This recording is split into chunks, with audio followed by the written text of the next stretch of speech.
Mira, el síndrome de ovario poliquístico tiene una incidencia reconocida actualmente de un 11 a un 21%, ¿ok? Y estamos hablando a escala realmente mundial. En Venezuela se manejaba una estadística de 4 al 9% aproximadamente para el año 2007, pero esto ha ido en aumento y ha ido en aumento gracias a que se han descuidado también los factores de riesgo predisponentes al ovario poliquístico. ¿Cuáles son esos factores de riesgo? Ok, existen factores de riesgo que son dependientes de la paciente, dependientes de la persona. Existen aquellos factores inherentes a la parte genética. El síndrome de ovario poliquístico se asocia, ok, con un trastorno genético. Si bien no se asocia a un gen determinado, se piensa que más bien pueden ser un conjunto de genes responsables de esta alteración endocrino-metabólica, pero se ha descubierto más recientemente que existen alteraciones, sobre todo endocrinas y hormonales, como lo son la insulinoresistencia, la diabetes mellitus, la hipertensión y sobre todo la obesidad, que está jugando un papel bastante importante y es un factor de riesgo modificable que predispone ciertamente al síndrome de ovario poliquístico. ¿A qué edad suele presentarse este problema? Ok, el ovario poliquístico se puede presentar en cualquier momento de la edad fértil de la mujer. Es común que una paciente tenga un síndrome de ovario poliquístico después de su menarquia, es decir, de su primera menstruación, pero no es correcto diagnosticarlo los primeros 2 años después de la menarquia o de la primera menstruación, porque morfológicamente el síndrome de ovario poliquístico se caracteriza por quistes en los ovarios. Sin embargo, hasta el 70% de las adolescentes en sus 2 primeros años primero puede tener ciclos irregulares y también puede tener esta morfología ovárica con una cantidad de folículos que podemos verlo cuando realizamos el ultrasonido, y no significa que esta paciente necesariamente curse o tenga el síndrome de ovario poliquístico. Es decir, doctora, que no aparece en el periodo de menopausia de la mujer. Puede estar presente en el periodo de menopausia, solo que la presentación es diferente.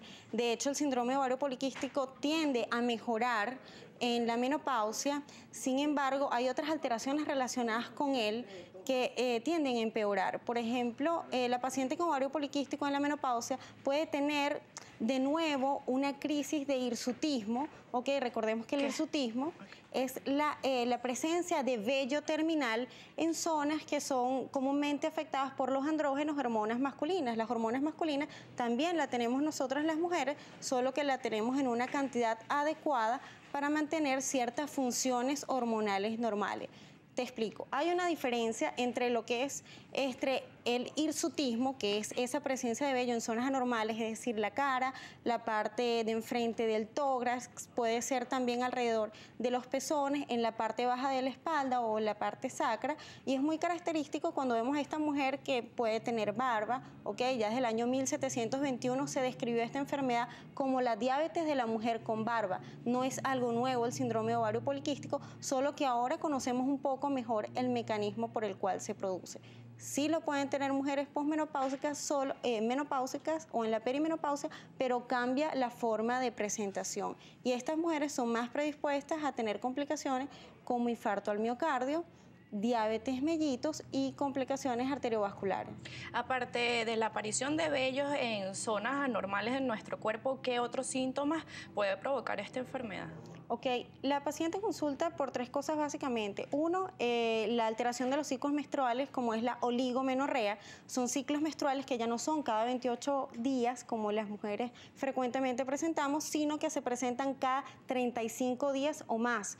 En lo que es todo el año, la paciente puede presentar simplemente 9 ciclos menstruales en lugar de 12, ¿ok? Y ese es uno de los motivos frecuentes de consulta de la paciente. También tenemos aquella paciente que se ve con mucho acné. Ok, el acné deja de ser ese que se presenta durante el periodo menstrual y empieza a salir a borbotones, ok, el exceso de vello en lugares donde no debe estar y las alteraciones metabólicas.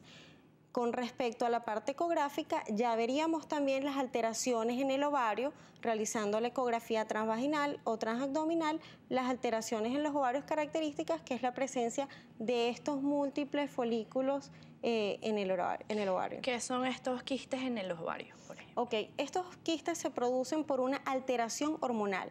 Se ha comprobado últimamente con todos los estudios que tenemos que a nivel de los ovarios existen receptores de insulina y es por esto que el síndrome ovario poliquístico está íntimamente relacionado con alteraciones metabólicas como es la insulinoresistencia.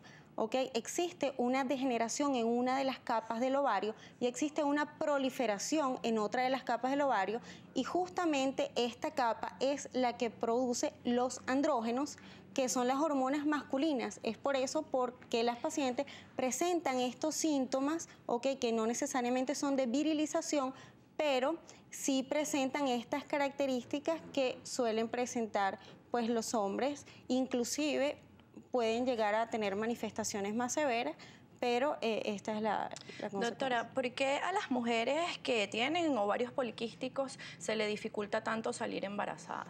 Claro, te voy a explicar por qué. El ciclo menstrual de cualquier mujer tiene en su mitad los días adecuados para ovular y ese es el momento que las mujeres deben tener relaciones sexuales para quedar embarazadas. En el síndrome de ovario poliquístico no se produce la ovulación, hay una anovulación o una hipoovulación, o sea, los ciclos se producen, la paciente puede menstruar, pero no necesariamente la paciente ovula, o sea, el óvulo no queda libre para ser fecundado por el espermatozoide, entonces, por supuesto, no se produce la fecundación y el posterior embarazo. ¿Cómo se diagnostica esta enfermedad? ¿Para los médicos se les es fácil?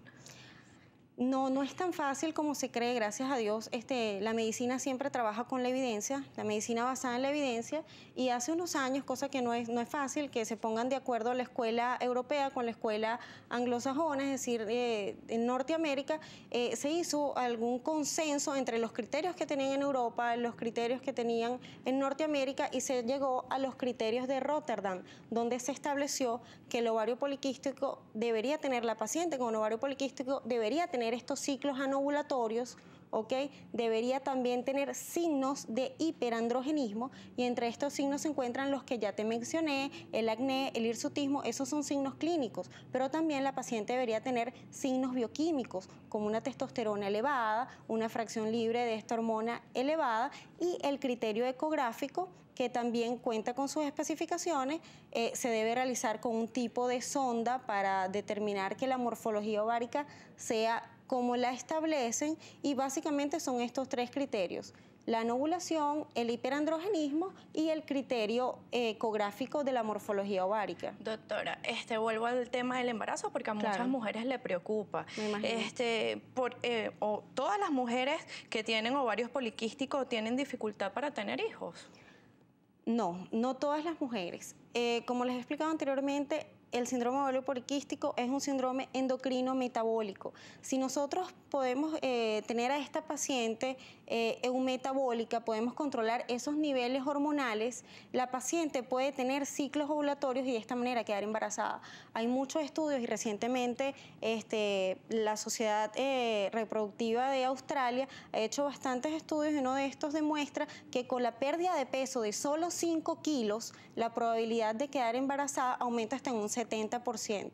¿Okay? Es decir, mejorando el estado metabólico de la paciente, su probabilidad de tener ciclos ovulatorios, de ovular y de quedar embarazada es mayor. Inclusive sin tratamiento médico, solo con modificación del estilo de vida y perder peso. Recomiendan la mayoría de las sociedades internacionales de ginecostetricia y salud reproductiva 150 minutos de ejercicios a la semana para lograr ciclos ovulatorios. ¿Los ovarios poliquísticos, doctora, tienen cura? Es una condición tratable, es una condición curable. También, además del tratamiento médico, existe lo que es el tratamiento por laparoscopia, el drilling ovárico. Sería drenar estos pequeños folículos a través de la laparoscopia, abordar el abdomen por una vía mínimamente invasiva, drenarlos, pero ese es realmente uno de los últimos pasos. La primera línea terapéutica es modificar el estilo de vida, proporcionar al paciente las herramientas para que ella haga ejercicio, indicarle una dieta y tratar a la paciente como un todo. Si se necesita un equipo nutricionista o un endocrinólogo, un endocrinólogo para hacer un abordaje multifacético de la paciente, hacer un enfoque completo de esta paciente. Agradecemos entonces por su presencia acá. Muchas Era la gracias a ti. doctora Susan Contreras, médico gineco-obstetra. Y con esta información hacemos nuestra segunda pausa, ya regresamos con más.